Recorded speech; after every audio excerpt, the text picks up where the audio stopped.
How to create a topic in Telegram.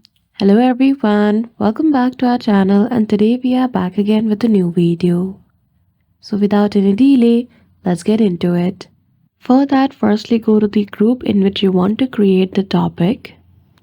After that, click on its name at the top. You will see a window in your screen. From that, you simply need to click on the three dots at the top right corner.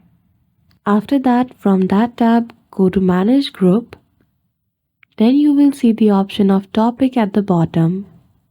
Make sure you toggle on this feature and click on Save option after that. Now once the feature for topic has been toggled on for this group, simply go to the group details again and go to Create Topic. Provide a title and choose the suitable emoji from the bottom. Once done, you can simply click on Create and then you're good to go. So that's it. I hope you found this video helpful. If you did, don't forget to give it a thumbs up and subscribe to our channel for such tutorial. Thank you for watching till the end.